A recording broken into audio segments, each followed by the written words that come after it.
खुशी आपके द्वार आए, जो आप मांगे उससे अधिक पाए। गोवर्धन पूजा में कृष्ण गुणगान गाए और ये त्योहार खुशी से मनाए। जी हाँ, हमारे एशियन न्यूज परिवार की ओर से आप सभी को गोवर्धन पूजा की हार्दिक शुभकामनाएं। नमस्कार, बहुत स्वागत है आप सभी का। मैं हूं आपके साथ पद्मा कुलदीप। आप देख रहे हैं हमारा विशेष कार्यक्रम शुभ गोवर्धन पूजा। दीपावली के दूसरे दिन उत्तर और मध्य भारत में गोवर्धन पूजा का प्रचलन है। इस दिन को अन्नकूट महोत्सव भी कहते हैं।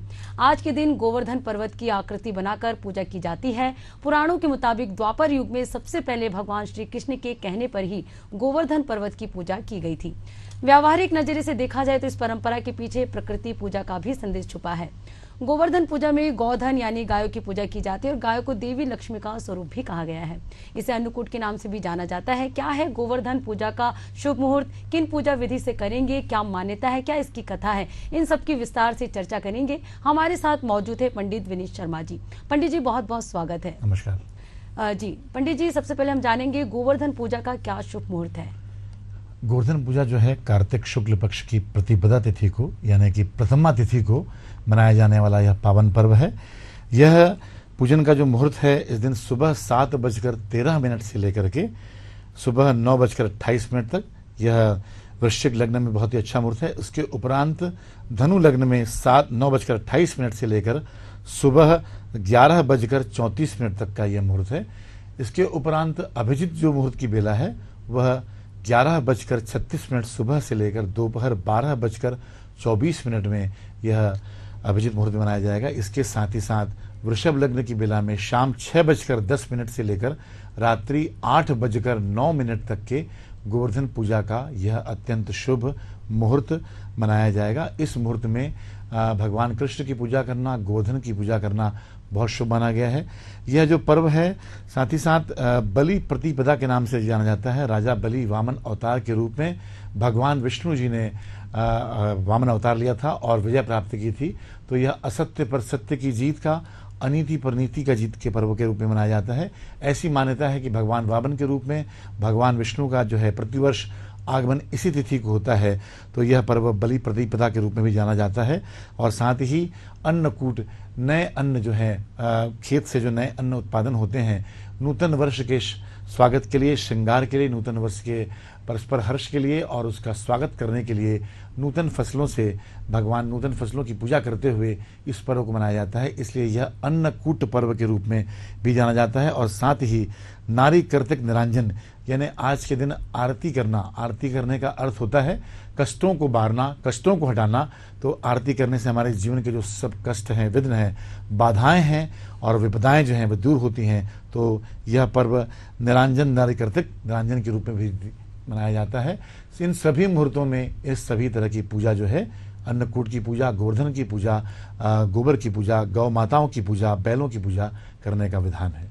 जी बिल्कुल। इन 5 दिनों के दीपावली पर्व में चौथे दिन गोवर्धन पूजा किया जाता है। और जैसे कि पंडित जी ने बताया कि किन शुभ मुहूर्त में आपको गोवर्धन पूजा करनी है। पंडित जी, हम जानना चाहेंगे कि गोवर्धन पूजा की क्या तिथि है और क्या योग बन रहे हैं इस बार की गोवर्धन पूजा को लेकर। जी हाँ, सर्वप्रथम सबसे पहले तो आयुष्मान योग और बव करण जो है वह निर्मित हो रहा है। साथ ही साथ तुला और वृश्चिक राशि का जो चंद्रमा है वह है और विशाखा नक्षत्र के शुभ बेला में यह पावन पर्व मनाया जाएगा। साथ ही साथ इस दिन त्रिपुष्कर योग जो है वह निर्मित हो रहा है और बुध और शुक्र की युति होने के कारण से सौभाग्य लक्ष्मी योग, विष्णु लक्ष्मी योग का भी निर्माण हो रहा है। शनि ग्रह के शुभ और अनुकूलता के प्रभाव से शश नामक राजयोग में अन्नकूट का पर्व या गोवर्धन पूजा का यह महापर्व जो है वह मनाया जा रहा है। और साथ ही इसमें शुभता, दिन की शुभता बनी हुई है। तो यह प्रतिपदा के नाम से भी जाना जाता है। प्रतिपदा यानी शुक्ल पक्ष का जो है प्रथम दिवस इसे हम कहते हैं। और इसमें यह पर्व जो है शुभ आनंद योग में, जो अत्यंत महत्वपूर्ण योग माना गया है, शुभ आनंद योग में इस पर्व की जो बेला है वह निर्मित हो रही है। और इस पर्व की विशेषता यह है कि गोवर्धन यानी गौधन की पूजा इसमें की जाती है, बैलों की पूजा की जाती है। उन्हें स्नान कराया जाता है, उन्हें श्रृंगार किया जाता है, उन्हें सजा कर संवार कर उन्हें नूतन वस्त्र पहने जाते हैं। उनके जो सिंग होते हैं उन्हें श्रृंगार किया जाता है। साथ ही उनकी आंखों के आसपास काजल लगा करके गायों की पूजा की जाती है। और गोबर के कंडों से निर्मित जो पर्वत है, गोवर्धन का जो पर्वत है, उसे बना करके और सम्मुख में भगवान श्री कृष्ण की स्थापना करके इस पूजन करने का विधान माना गया है। साथ ही साथ गौरी गणपति की स्थापना की जाती है और यह गौरी गणपति जो है जो गाय के पवित्र जो गोबर होता है, गोधन होता है, उस धन के माध्यम से बनाया जाता है, तब इसकी पूजा की जाती है। और ऐसी कामना की जाती है कि जो राजा बलि थे उसके माध्यम से लोगों में प्रजातंत्र का संदेश मिलता है कि लोग किस तरह से प्रत्येक प्रजा को, प्रत्येक गण को, प्रत्येक जीव को, प्रत्येक नागरिक को राजा का यह कर्तव्य है कि वह विष्णु का प्रतिनिधि समझे। अर्थात जो प्रत्येक जन है, मनुष्य है, उस मनुष्य मात्र को नारायण मानकर राजा को उसकी सेवा करनी चाहिए, उसी भाव से दिखना चाहिए। इस संदेश के साथ यह पर्व मनाते हैं।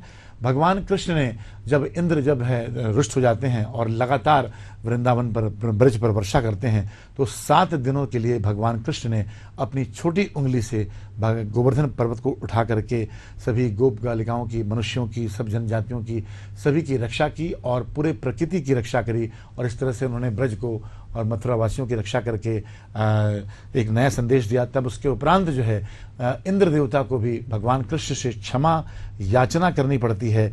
उसके उपरांत भगवान कृष्ण ने द्वापर युग में यह संदेश दिया कि आज के बाद से यह पावन पर्व जो है अन्नकूट के रूप में मनाया जाएगा। तब से नवीन धान की, नवीन अन्न की पूजा की जाती है और पूरे उत्साह उमंग के साथ दीपावली के दूसरे दिन समरसता के साथ, सामाजिक सद्भावना के साथ, प्रेम, उत्साह और आपसी सामंजस्य को बढ़ाने के लिए, एक दूसरे को भेंट करने के लिए यह पर्व जो है मनाया जाता है। जी बिल्कुल पंडित जी, जैसे 5 दिनों तक दिवाली का काफ़ी महत्व है, गोवर्धन पूजा भी उन्हीं में से एक है। काफ़ी महत्व है गोवर्धन पूजा, अन्नकूट महोत्सव के रूप में काफ़ी जगह में मनाया जाता है गोवर्धन पूजा को। पंडित जी, पूजा विधि क्या है, किस विधि विधान के साथ गोवर्धन की पूजा करनी चाहिए? जी हाँ, सर्वप्रथम जो है आज का जो दिन है यह पशुओं की पूजा करने का दिन है। मूक पशुओं की पूजा, आराधना, साधना और उनकी स्तुति करने का दिन है। तो गौ माता की आज पूजा की जाती है, बैलों की पूजा की जाती है। उन्हें बहुत ही भली भांति ढंग से सर्वप्रथम स्नान करना चाहिए। उनकी प्रदक्षिणा जो है, मैंने उनके परिक्रमा करने का विधान है। गौ माता को गंगा के शुद्ध जल से अथवा शुद्ध जल से उन्हें स्नान कराने का विधान आज के दिन माना गया है। और साथ ही साथ गौ माता को पवित्र जो अच्छी चीज़ें हैं, जो फल हैं, जैसे केला है, सेब है, आदि जो चीज़ें हैं, अन्न का जो अन्न जो हम बनाते हैं, तरह तरह के व्यंजन, उन सभी व्यंजनों को भी गौ माताओं को, पशुओं को खिलाने का आज के दिन विधान माना गया है। और उसके उपरांत उन्हें नूतन वस्त्र जो है पहनाए जाते हैं। और साथ ही साथ गौ माताओं की जो जितने प्रकार से श्रृंगार जो किया जाता है, उनको श्रृंगार करने का विधान है। जो गौ माता का जो कंठ कमल का जो क्षेत्र होता है, अर्थात जो कंठ का जो क्षेत्र होता है, उस कंठ के क्षेत्र को छू करके, स्पर्श करके, बारंबार स्पर्श करके गौ माता का आशीर्वाद, अनुग्रह और उनकी कृपा प्राप्त करते हैं।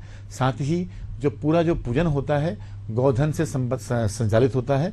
अर्थात गौ माताएं जो भी चीज़ें देती हैं, जैसे दूध है, दही है, पंचामृत है, इन तत्वों का भोग लगा करके गोवर्धन पर्वत की पूजा की जाती है। जैसा हमने बताया कि यह जो पर्वत होता है, इसे गौ के धन से, गोबर के धन से बनाया जाता है और इसके चारों ओर मौली धागा की स्थापना की जाती है। और वहाँ पर गौरी गणपति की स्थापना करके उसके ऊपर जो है सम्मान के साथ विभिन्न मंत्रों का उच्चारण करते हुए जनेऊ रखा जाता है। साथ ही साथ अक्षत, अबीर, गुलाल, परिमल आदि पदार्थों को डाल करके, रौली, कुमकुम, जो शोभा और सौभाग्य की चीज़ें हैं, इनको डाल करके इनकी पूजा की जाती है। उनका मस्तक अभिषेक करते हैं और साथ ही पवित्र धागे से उस पूरे पर्वत को बांधा जाता है। और उस गोवर्धन रूपी पर्वत को जो गाय के गोबर से निर्मित होता है, उस पर्वत की परिक्रमा की जाती है। और साथ ही साथ यह माना गया है कि आज के दिन गौ माता की, बैलों की, पशुओं की परिक्रमा करना, उन्हें पूजन करना, उनकी आरती उतारना अत्यंत ही शुभ फलकारी होता है। सबसे महत्वपूर्ण इसमें यह होता है कि गाय के गोबर को एक दूसरे को, सभी ग्रामीण निवासी, सभी लोग एक दूसरे का तिलक जो है मस्तक पर इसका अभिनंदन करते हैं और अंगूठे के माध्यम से अथवा सूर्य की उंगली के माध्यम से इस पवित्र चंदन को, इस पवित्र तिलक को लगा करके अभिषेक किया जाता है। और साथ ही तमिलनाडु, कर्नाटक आदि राज्यों में भी गौरम्मा के नाम से गौ की माता की पूजा की जाती है और एक दूसरे से भेंट करते हुए, उपहार देते हुए, सामाजिक समरसता, एक दूसरे को व्यंजन खिलाते हुए इस पूरे पर्व को मनाया जाता है। और अंत में आरती करके इस पर्व को समापन किया जाता है और सभी लोग आपस में एक दूसरे से हृदय से मिलते हैं, परस्पर दुश्मनी के भाव को कम करते हैं और दीपावली का एक सुंदर सम्मेलन का जो कार्यक्रम है, यह 5 दिवसीय दिवाली कार्यक्रम में इस उत्सव को मनाने की परंपरा रही है। जी बिल्कुल पंडित जी, जैसे कि पंडित जी ने बताया कि किस पूजा विधि से गोवर्धन पूजा करनी चाहिए, पंडित जी किन सामग्रियों का उपयोग किया जाता है गोवर्धन पूजा में? जी हाँ, इस पूजन में सर्वप्रथम जो है जो दूब है इसका उपयोग किया जाता है। गाय के दुग्ध से निर्मित जो घृत है इसका उपयोग किया जाता है और दूध, दही, मक्खन आदि पदार्थों का उपयोग करके इनका पूजन भी किया जाता है। साथ ही पंचामृत बना करके शहद, गुड़ आदि चीज़ों के माध्यम से, घृत के माध्यम से पंचामृत का जो है वह इस्तेमाल किया जाता है। और चूँकि यह जो पूरा प्रयोजन है गौ माता के लिए होता है, तो गौ माता का विशेष ध्यान रख करके इस दिन गौ माता को किसी भी तरह से कोई उन्हें पूरी सेवा सुसेवा करने का विशेष विधान माना गया है। साथ ही जो गौ अमृत होता है, जो गौ अर्घ है, जो गौ माता का मूत्र होता है, उसके माध्यम से भी इस पूजन को उपयोग में लाया जाता है। समस्त तरह के जो प्राकृतिक फल हैं, नवीन जो उत्पादन किए हुए, चूँकि अन्नकूट का यह महापर्व है, तो इस दिन 56 भोग लगा करके भी 56 भोग बनाने का बहुत ही विशिष्ट विधान माना गया है। कृष्ण जी की पूजा में 56 भोग का अति विशिष्ट महत्व है, तो इसलिए 56 भोगों को भोग लगा करके अन्नकूट माता अन्नपूर्णा की भी पूजा की जाती है। साथ ही साथ अक्षत, गेहूँ, उड़द की दाल, पवित्र मूंग की दाल आदि पदार्थों का जो अन्न के जो अन्नपूर्णा है, इनका उपयोग करके इस पूजन विधि को कराया जाता है। साथ ही जो नैवेद्य होते हैं, मिष्ठान्न होते हैं, बेसन के लड्डू, मोदक के लड्डू, दूध से बनी हुई मिठाइयाँ, छेने की बनी हुई मिठाइयाँ और खोबे से बनी हुई मिठाइयों का इस पूजन विधि में पूरी समुचित मात्रा से अच्छे ढंग से विधि विधान पूर्वक जो है उपयोग हमें करना चाहिए। इस बात का हमें ध्यान रखें कि मौली धागा का जो है विशिष्ट रूप से प्रयोग होता है। एक दूसरे को अथवा आचार्य के माध्यम से सभी गण जो है मिलते हुए आपस में एक दूसरे को मौली का धागा बांध करके एक दूसरे के प्रति प्रेम, विश्वास और रक्षा की प्रतिबद्धता रखते हैं। चूँकि बलि प्रतिपदा का भी चूँकि ये पर्व है, तो राजा बलि को भगवान विष्णु ने मौली धागा बांधकर, रक्षा सूत्र बांधकर यह प्रतिज्ञा ली थी कि आप सभी प्रजाजन को गण मानकर, प्रत्येक प्रजा को विष्णु का रूप मानकर, नारायण मानकर रक्षा करेंगे। तो इसलिए मौली धागा बांधने की भी दिन की परंपरा मानी गई है। जी बिल्कुल पंडित जी, जैसे आप 56 भोग का जिक्र कर रहे हैं, तो 56 भोग क्या है और क्या विशेषता है 56 भोग का? 56 भोग जो है यह भगवान कृष्ण को लगाया जाने वाला अति विशिष्ट पदार्थ है और इस भोग को लगा करके भगवान कृष्ण की जो कृपा है, अनुग्रह है, आशीर्वाद है, वह हमें प्राप्त होता है। भगवान कृष्ण ने ही अन्नकूट पर्व की स्थापना की, भगवान कृष्ण के माध्यम से ही गोवर्धन पूजा की जाती है। उन्होंने विपदा में फंसे हुए, विपत्ति में फंसे हुए समस्त ब्रजवासियों की रक्षा करी थी, तो उनके सम्मान में यह 56 भोग लगा करके, जिसमें तरह तरह के जो व्यंजन हैं, नैवेद्य से बने हुए, मक्खन से निर्मित हुए, गुड़ से निर्मित हुए, जो सभी और विभिन्न तरह के जो मौसमी जो फल होते हैं, ऋतुहारी फल होते हैं, जैसे कि सीता है, सेब है, केला है, पपीता है और आदि, जामुन है, आंवला है, आदि तरह के जो पदार्थ होते हैं तो 56 भोग की श्रेणी में आते हैं। तो इनका भोग लगा करके भगवान श्री कृष्ण की पूजन अर्चन और आरती की जाती है।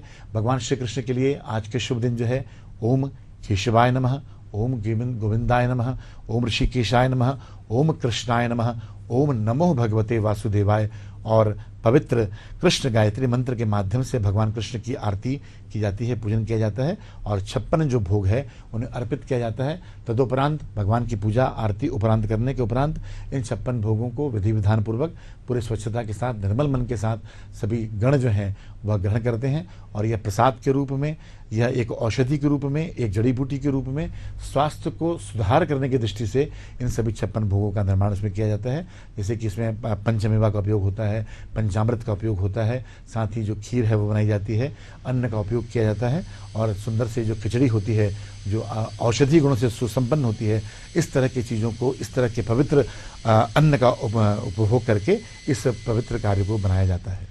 जी बिल्कुल पंडित जी, हमने जाना शुभ मुहूर्त क्या है, पूजा विधि क्या है, किस विधि विधान से गोवर्धन की पूजा करनी चाहिए, अन्नकूट का क्या महत्व है, हमने जाना कि भगवान श्री कृष्ण को 56 भोग क्यों लगाया जाता है। पंडित जी, इतनी सारी चीजें करने के बाद कहीं ना कहीं चूक हो जाती, तो किन बातों का विशेष ध्यान रखें पूजा के दौरान? जी हाँ, इस दिन हमें इस बात का विशेष ध्यान रखना है कि गाय का हम कभी भी किसी भी रूप में कोई निरादर ना करें।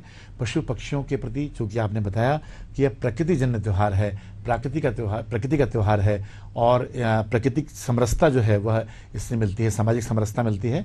तो इस दिन हमें, चूँकि दीपावली के 5 दिवसीय कार्यक्रम का बहुत ही महत्वपूर्ण चौथा घटक दिवस है, तो इस दिन सभी तरह के जो बैर हैं, दुश्मनी है, क्रोध से इस दिन पूरी तरह से हमें दूर रहना चाहिए।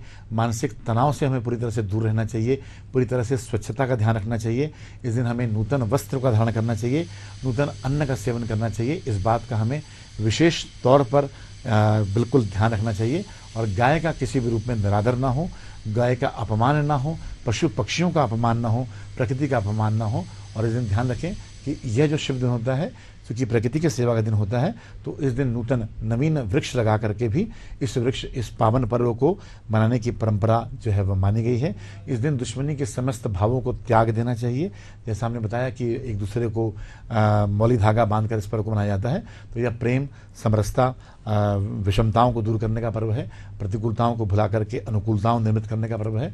दुश्मनी को भुला करके प्रेम और दोस्ती को निभाने का, और दिवाली के पर्व में दूसरे को तरह तरह के व्यंजन जो है बना करके खिलाने का पर्व माना गया है। आज के दिन सभी चीज़ों का ध्यान रखते हुए गाय और गाय के दूध से बनी हुई चीज़ों का हमें इसमें उपयोग जो है वह ज़्यादा से ज़्यादा करना चाहिए। इस बात की हम अच्छी तरह से सावधानी रखें। जी बिल्कुल पंडित जी, गोवर्धन पूजा विशेष करके प्रकृति को संरक्षित करने का संदेश देते हुए ये पर्व मनाया जाता है। 5 दिनों तक चलने वाले दिवाली पर्व में गोवर्धन पूजा की विशेष महत्व है। अन्नकूट महोत्सव क्यों मनाया जाता है, किन शुभ मुहूर्त में आप भगवान गोवर्धन की पूजा करें, किन चीज़ों का खास ध्यान रखें, किन चीज़ों को विधि विधान के साथ जो है अर्पित करें, 56 भोग का क्या महत्व, ये पंडित जी ने बड़े ही विस्तार से बताया। पंडित जी बहुत बहुत शुक्रिया कि आपने इतने अच्छे से गोवर्धन पूजा की विधि विधान बताए, और शुभ मुहूर्त क्या होना चाहिए, किस तरह से किन बातों का ध्यान रखना चाहिए, ये आपने बताया। तो दिवाली आप मनाएं, गोवर्धन पूजा में विशेष पूजा अर्चना करें, भगवान श्री कृष्ण को 56 भोग लगाएं और सेव दिवाली मनाते हुए शुभ गोवर्धन पूजा का लाभ लें। इसी के साथ आप सभी को नमस्कार।